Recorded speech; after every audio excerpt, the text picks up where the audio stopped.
Casper. Put it there. Today's podcast is brought to you by Spooky's Tough Little Mattresses, the most stupendous mattress company you'll find anywhere, from Brooklyn all the way to the afterlife. Why let the friendly ghosts have all the say in your sleep when you can let things get a little spooky? Spooky's Tough Little Mattresses come with a one-night guarantee because that's all the time you'll need to decide where your possible final resting place could be. Before becoming a customer of Spooky's, I thought I had a tough mattress, but now after testing this one, it feels like I'm floating on thin air. Every single night feels like my last. And with Spooky's, they're pleased to offer every new customer a free derby hat with every single purchase if you use our promo code READY at checkout. That's READY at checkout. Thank you to Spooky and his Tough Little Mattresses for sponsoring this podcast. Oh no, this is horrible. What is it, Doctor?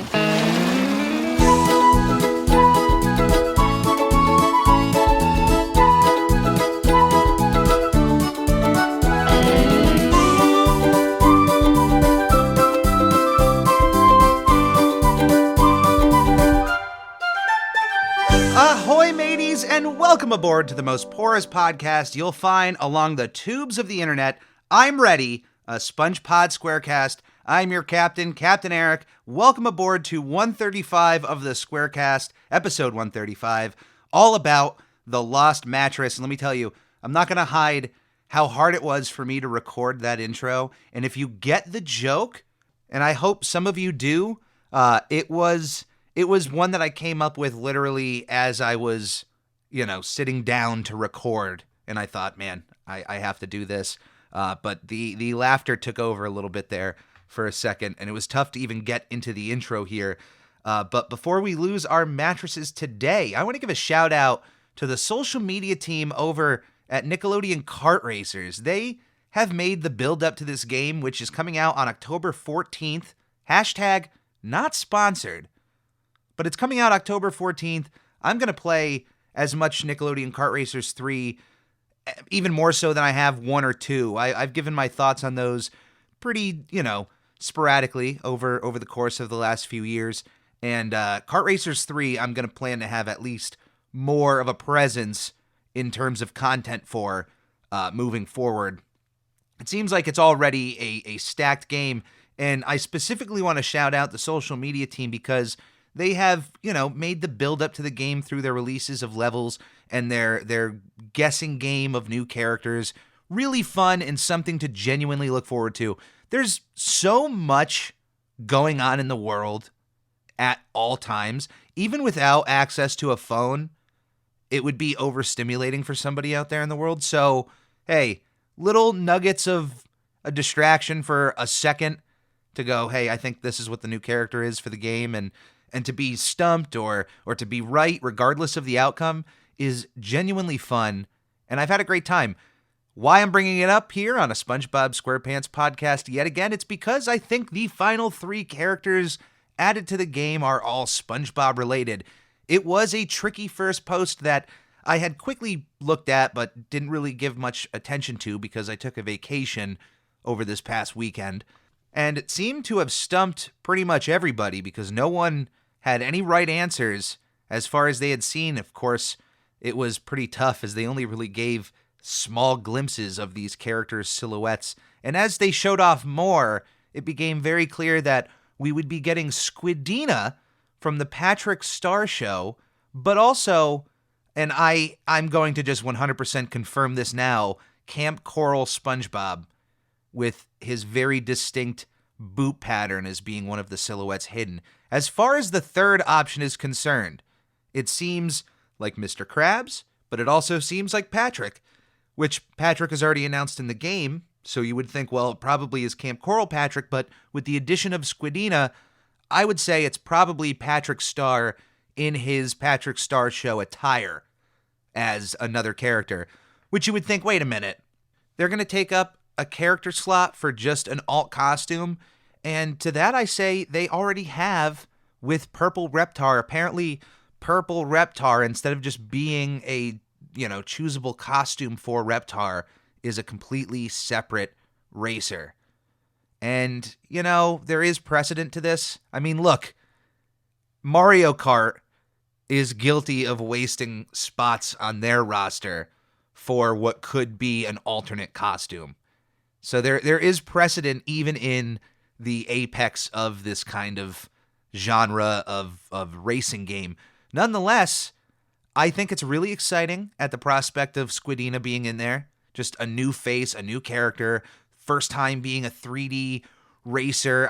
That's exciting still for me to see a new cartoon character get into a racer like this. If anything, the addition of JoJo Siwa and the possible omission of Heifer is not going to go unnoticed. Oh, no. No, no, no, no, no, no, no, no, no, no, no, no, no! I'm not giving him nothing. I got plans for these chips. You ate yours, fat boy! And I can only hope there are plans down the road to add DLC, not only characters that are just being omitted from Kart Racers 2, apparently Tommy and Angelica are not going to make the cut, which is very shocking. So that tells me alone there's probably DLC coming down the road. But the addition of more Nicktoons that we haven't seen before. And I'll give you 3 quick ones right off of the bat. The Angry Beavers, Snap from Chalk Zone, and I would swing for the fences. I would just reach out to Disney and see, hey, can we license Doug as a DLC character for Nickelodeon Kart Racers 3? Honestly, in that fact, let's just start a new campaign on social media for Doug to be added as Quailman even into All-Star Brawl. If Disney is willing to put Sora into Super Smash Bros. And make a deal, and from all accounts be totally fine with it, and through reports it seemed that Square Enix through that entire deal were the ones keeping things kind of held up more than Disney were. But if Disney is allowing Sora into Super Smash Bros., why can't we get Doug as a paid DLC character in Nickelodeon Kart Racers 3? Doug, Skeeter, Patty Mayonnaise, Roger, a 4-pack, Boom, or maybe, you know, Patty and Roger are just the assist characters that they bring in. A whole Doug pack. I would pay $10 for that. I can tell you that most people who are going to buy Nickelodeon Kart Racers 3 and who have already bought in All-Star Brawl would probably be willing to pay more money for Doug. That's a guess that I'm willing to take, but I'm throwing that idea out there here. Anyway, now, where did I place my mattress? Where is that? Target lost. The Lost Mattress is the 3rd overall episode of Season 4. It is the first half of the 62nd episode of SpongeBob SquarePants, and it first premiered on May 13th, 2005. This is also Patrick's first appearance in Season 4, which I didn't think about that throughout watching the first 2 episodes, because for me, it's just another day at the office. So if there's an episode that doesn't have Patrick, it's, you know, not shocking to me. But thinking back, to go your first half hour, your first 2 episodes of the 4th season, and to not have an appearance of Patrick, thinking back to that, it's certainly interesting. It's certainly interesting to have happened, but what an episode for him to show up in.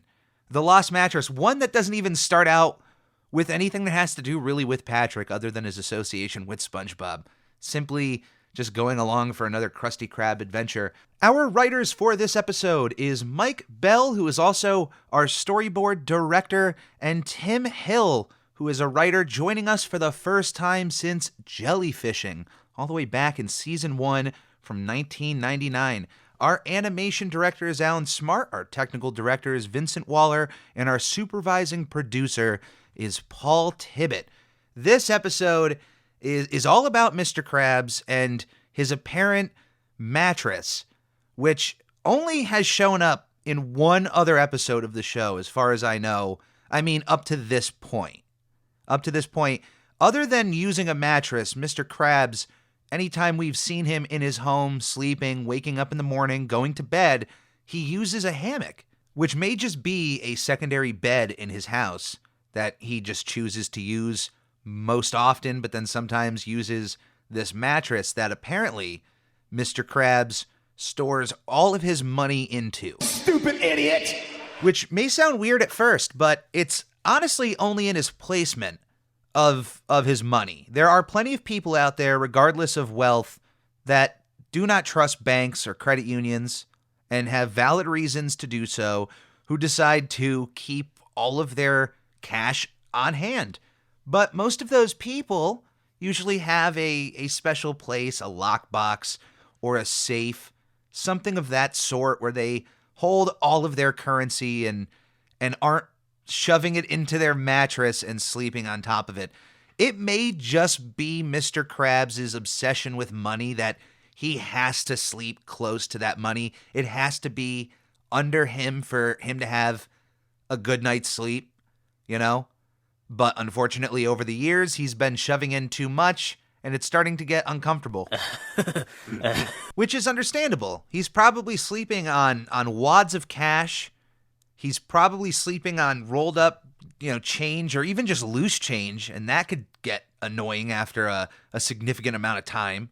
He's probably not sleeping anywhere as comfortably as Huel was on that stack of cash in Breaking Bad.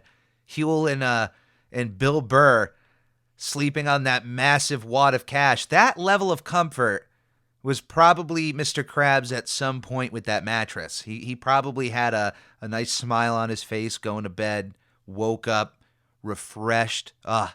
Money. And then all of a sudden, one day, you put in $1 extra, $1 extra quarter, $1 extra penny, and then all of a sudden there's just something poking into your back, and you're ignoring it, and then you get used to it. And then something else pokes into another part of your back, and you ignore it, and then you just get used to it.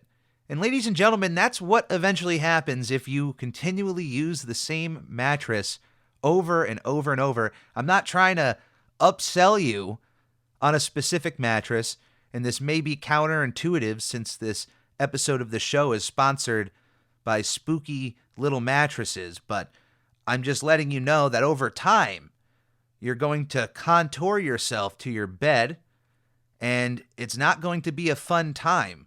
You may think, that sounds kind of relaxing. The bed is going to slowly hug my body, and if you have ever seen the 1992 Addams Family, just go and look at Uncle Fester's bed. That is the joke of someone who has never changed their mattress, and they like to sleep as uncomfortable as possible. So if your mattress is looking anywhere near Uncle Fester's, it's time to upgrade. It's time to upgrade to Spooky Little Mattresses.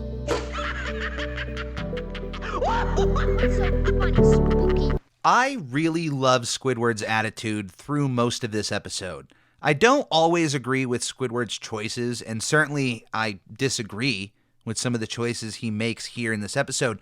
But off the bat, Squidward just makes me laugh. It's one of those effects that as you get older, I think Squidward becomes more enjoyable of a character. He is purposely written for the adult audience. And here's Squidward on his way to work, late again, and just his nonchalant attitude. He could quit. He hates his job. And he just doesn't even care that he's definitely not going to get fired. Because now we're going on 4 or 5 years of Squidward being a Squidward at the Krusty Krab. We have seen it in full force that he is literally the worst employee, but doesn't get fired, and he just mocks it. He mocks the fact that he can be late yet again, and he's just not going to be fired. Wow, I'm really late again. Maybe they'll finally fire me. You're fired! For some reason, Squidward's watch has Big Ben on it, and for those that don't know, it's a fact that gets thrown out literally anytime someone mentions Big Ben, so I apologize for falling into that trap so easily, but it's a pretty big thing. It's a pretty big thing in the UK. I don't know if you heard about it, but it's Big Ben. Ben? There may actually be more credence to this being an earlier SpongeBob episode due to the fact that SpongeBob is just completely locked outside of the Krusty Krab and has to wait for Mr. Krabs to open up the door for him. We have seen in previous episodes that SpongeBob is so diligent at his job that he's willing to go at 5 a.m. to count the sesame seeds each and every day, and clearly doesn't ever need Mr. Krabs to unlock the door for him. Whereas Squidward, even at that point, was able to get in. So maybe this is just written as a very early episode before Mr. Krabs eventually just ditched sleeping on his mattress and instead moved on to the hammock he may have had in another room in his anchor home. But yeah, they're locked outside of the Krusty Krab. It's apparently open time, or at least the time that the employees would go in to get ready for the day. I imagine they're in there at least an hour beforehand, maybe a half hour, getting the grill ready, getting all the ingredients ready for the day. I imagine Squidward takes a nap in the bathroom. Mr. Krabs counts money in his office, and the safe in his office. He understands the concept of a safe in his office, but then at home, I don't understand him in that regard. Anyway, Mr. Krabs eventually shows up, and he looks in terrible shape and is in a very cranky attitude. A little too relatable, I'd say, if you know what a bad night of sleep can do to your emotions in the early parts of the morning. I mean, if you wake up and you feel like you just slept in the wrong position or the mattress itself was a problem, I don't know. Getting through the morning can at least be a little bit tougher, in my experience, and I know I'm not alone in that sentiment. I highly doubt there's many people out there who could wake up with a bad back and walk through the day with a Jack McBrayer style of optimism. I don't think many people exist like that. I feel like a rough night of sleep and your back just not feeling in place could really hamper your day. And Mr. Krabs shows up late. He barks at SpongeBob and even calls him an idiot. And it's one of the worst one-on-one confrontations that we have seen up to this point of SpongeBob and Mr. Krabs. I mean, of course, in the SpongeBob movie, the way that SpongeBob approaches Mr. Krabs post-hangover is not a kind experience. But for Mr. Krabs to approach SpongeBob in this manner, we haven't really seen it like this before. And SpongeBob is taken aback. Squidward is over the moon about this and loves the new Mr. Krabs. And even when SpongeBob tells him to get serious, he reminds SpongeBob, I am serious. I like that Mr. Krabs is yelling at you instead of yelling at me. And you know what? I can understand things are finally coming up Milhouse for Squidward. Everything's coming up Milhouse. I have no idea why Mr. Krabs just can't handle his own mattress situation. It's not like he doesn't have the money for a fresh mattress or to find a fresh means for him to house all of his money, maybe to upgrade the size of his bed. If he's a double or a queen, you go to a king. Which, by the way, let me just say from experience, 2 beds I would avoid in your future if you can. My bed timeline goes as such. I, of course, went from a crib, let's start really at the beginning. I, of course... All right, fine. All right, so I started in a crib, then went to a toddler bed. I never had the race car bed, which, 3 of my friends in elementary school, good friends that I hung out with outside of school, all had race car beds. And it really wasn't until later on in elementary school when I went over a friend's house who didn't have a race car for a bed. And I was like, oh, well, finally, someone else who speaks my language here. So I had a single toddler bed, moved up to a full, which is slightly smaller than a queen. And I kept that full-size bed for a while as a kid. And when you're a kid, you're so light that sleeping on the same mattress for so long really isn't going to impact you.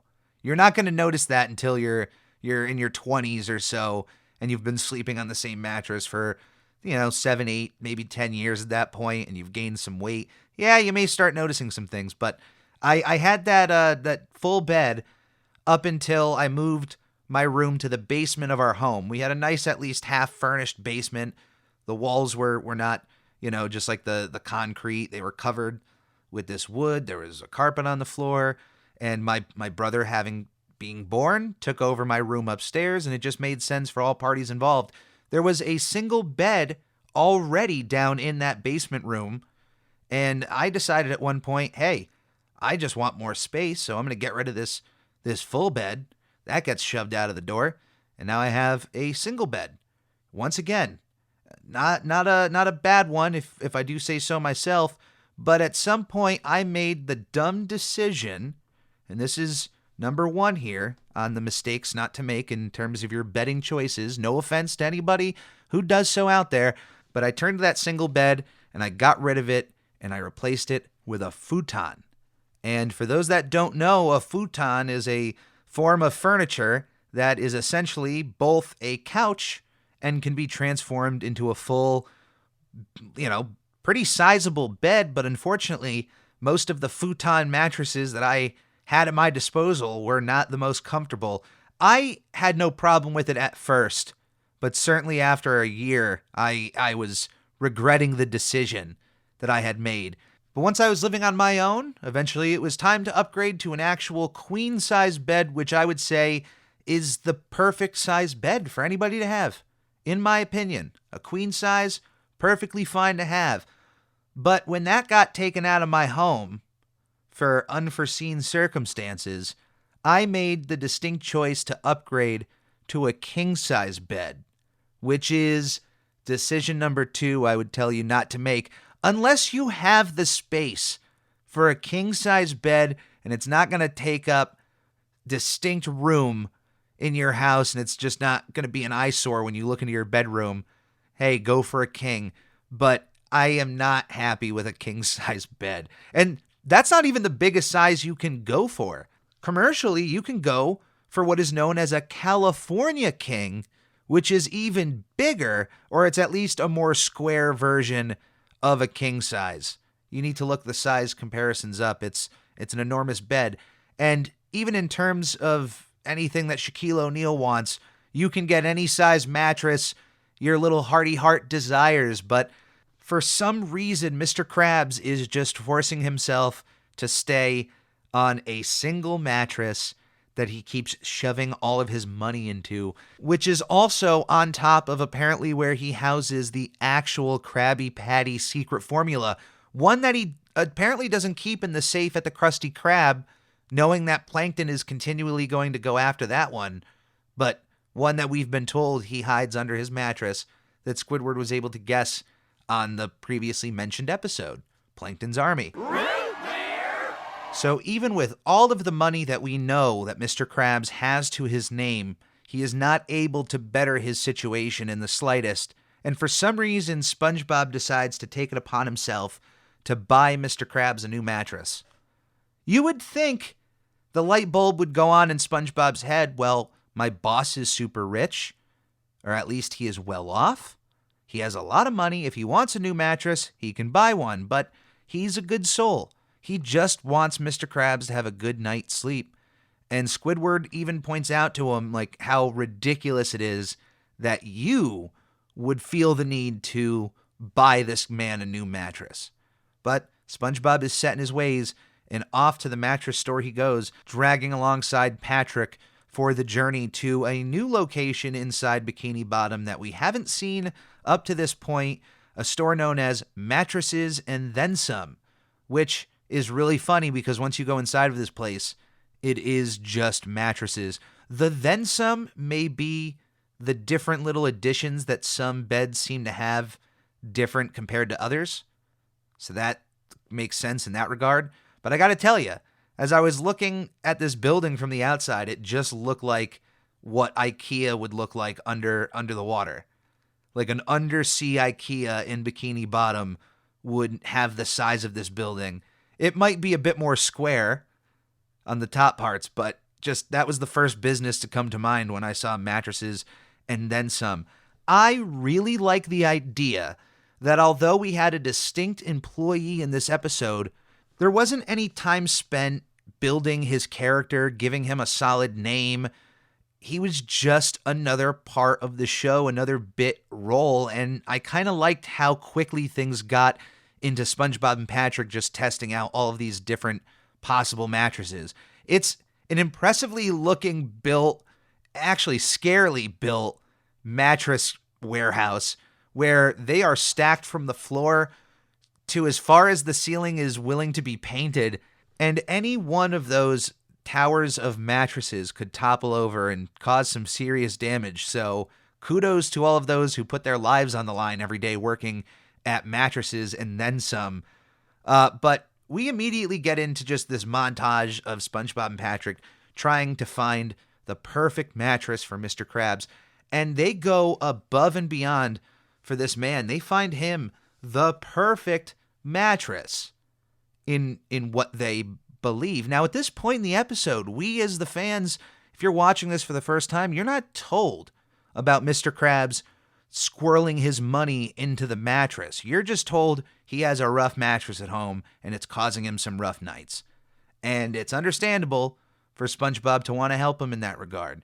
And after he helps find the perfect mattress for Mr. Krabs, in one of my favorite little moments of this episode, Squidward hears the laughter of Patrick and SpongeBob, and he looks over the side of his little boat counter, and he sees SpongeBob and Patrick on the ground of the Krusty Krab coloring with their feet in the air. It's these moments that really make me laugh, that remind me of the connection of SpongeBob and Pee Wee Herman, where I do feel like oftentimes more in later seasons of SpongeBob, they have delved more into the childlike nature of SpongeBob, more so where it doesn't have as much of a same effect as it used to, because it's that Pee Wee Herman level bit where if you have too much of one part of his character, the whole bit falls apart. You know, there's a reason why it works.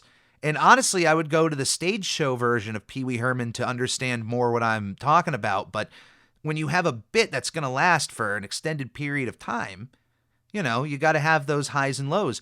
And that's why those moments where SpongeBob gets to act like a child for those early seasons feel so special, because he also balances it with moments where he gets to be a bit more mature. So up to this point, I still don't feel over-spoiled with that childlike nature of SpongeBob where I can't enjoy a moment where he's coloring on the floor. It's still really funny to me visually to see that.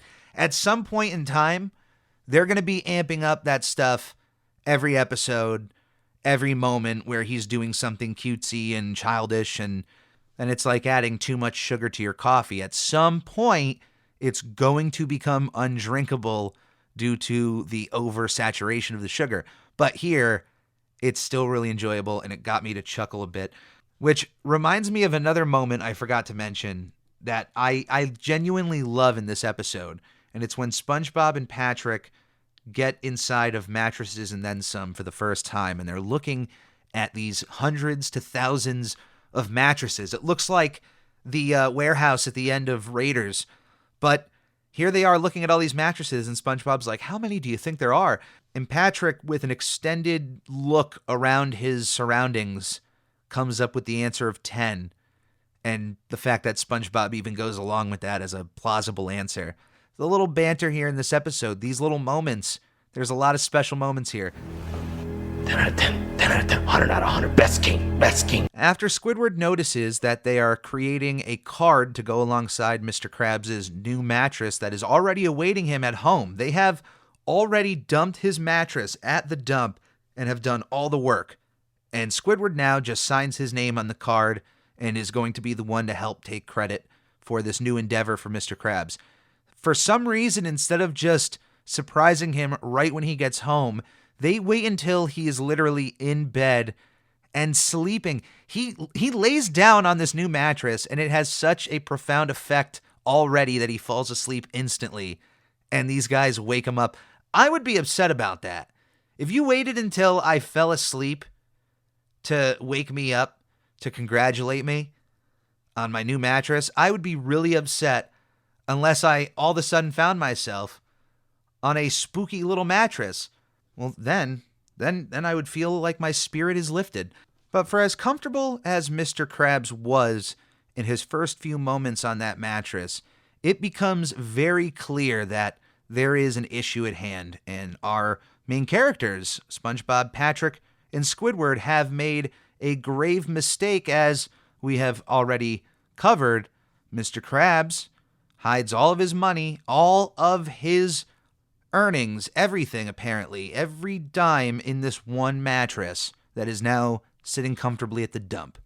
And it's all Squidward's fault because he decided to try and bolster all of the credit for this situation. He didn't pay for the new mattress. He didn't help haul the old mattress out to the dump. He just signed it on the card that he did most of the work and that it was his idea, and now he has to take all of the blame for putting Mr. Krabs in a cash coma. Here comes the money. Here we go. Money talk. Here comes the money. Money. Mr. Krabs is now in a coma, and we are brought to a hospital where all of the staff who work at this hospital are written very much in a soap opera parody kind of way. What is not a parody is what Mr. Krabs has to endure in this situation, but we will cover that in a second. There is a moment here where the characters are processing what is going on, and apparently Mr. Krabs is going to be in this coma until he is reunited with his money. And the hospital is taking this seriously.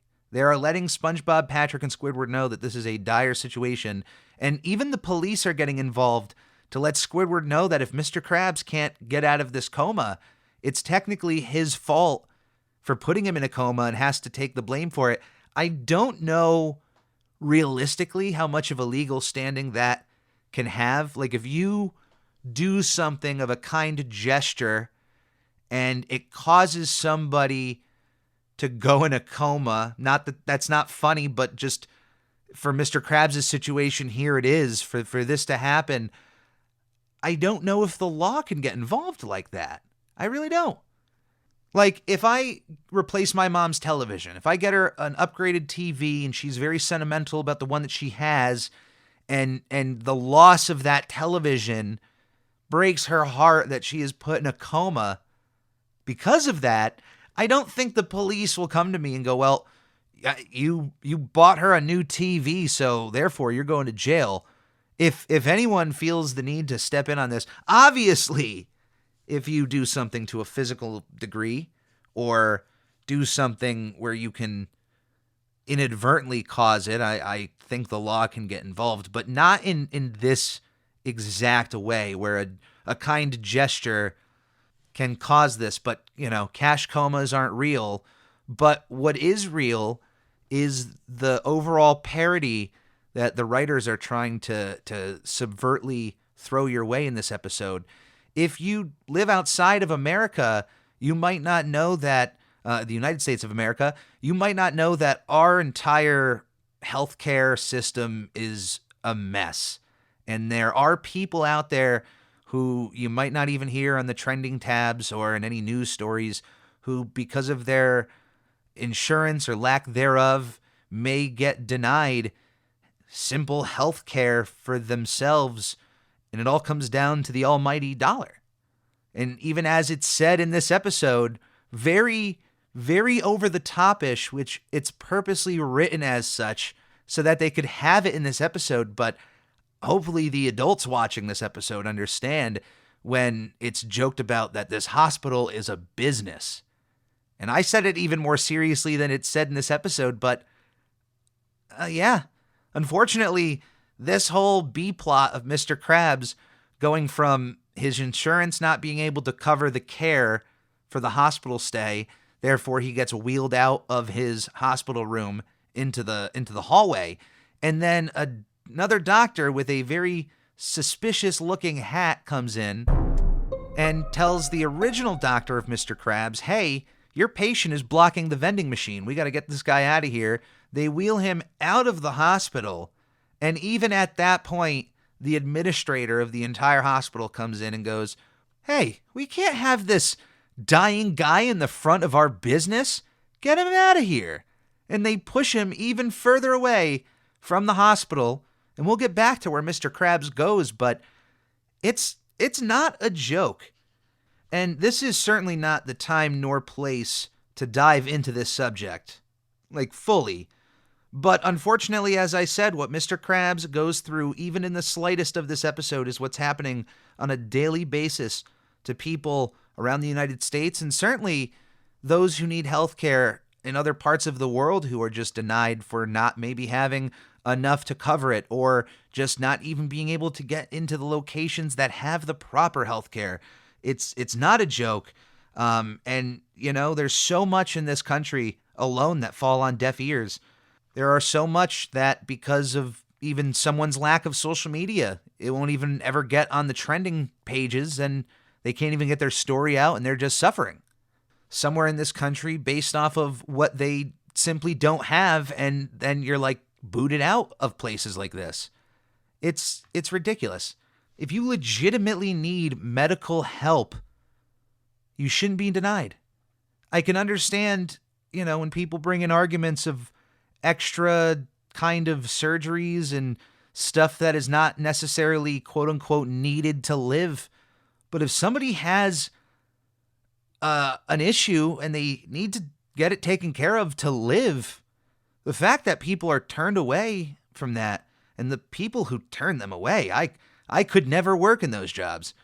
I'm sorry, there's never going to be an I'm Ready insurance wing of Captain Eric's, possible journeys out there. So don't get too excited about it. What? What? Now it's up to SpongeBob, Patrick, and Squidward to retrieve Mr. Krabs' money-filled mattress at the Bikini Bottom dump. Unfortunately for them, even though this was an uncomfortable mattress to Mr. Krabs, it seems to have found a new owner with the guard worm of the dump. Now, underwater, worms are the equivalent to dogs for us up here, whereas snails are cats. And this guard dog and the situation at hand heavily reminded me of The Sandlot. There was a lot of that running through my mind, of characters being on the other side of a fence, seeing an item that they need, and then seeing an absolutely terrifying creature that they have to get by in creative ways. Unfortunately for Squidward, I don't think he would have fared any better in The Sandlot as he did here in the Lost Mattress. Of course, almost right away, Squidward finds himself in a situation. Once you see a dangerous animal at hand and Squidward's involved, you can already tell what's going to happen. We've seen this happen plenty of times, at least in terms of sea bear attacks and attacks by sea rhinoceroses, which are notified due to the attacks of a sea bear. Another one of my favorite moments happens in this episode, where SpongeBob and Patrick are going into the dump, and the fence that they're climbing over flips Squidward and them onto the opposite ends, where Squidward was agreeing to keep watch on the outside for them, which was going to be the safest place away from the guard worm. But now he's on the other side of the fence, inside of the dump, and now the guard worm is awakened. SpongeBob and Patrick's banter to Squidward in this situation, after 3 seasons of the way Squidward talks to these two, is a breath of fresh air and is genuinely one of the funniest moments of this episode. Like, oh, great, Squidward, you were agreeing to keep watch, and now you've wakened the guard worm. It's genuinely funny. It made me laugh again this time around. And, of course, seeing Squidward, get mauled in a way, it is deserved. It is deserved. You tried to take full credit for a situation that involved people paying their money, especially Patrick, who seemingly put up his own money towards Mr. Krabs' new mattress, a task he doesn't have to do and is simply out of the goodness of his own heart. So you know what? In this situation, the guard dog or guard worm attack on Squidward is a little bit justified. We get to the next part of the story where Squidward is deep inside the dump, and walkie-talkies over to SpongeBob and Patrick, now known as worm bait for some reason or another, to make a lot of noise to distract the worm and get him away from the mattress, and therefore also away from Squidward.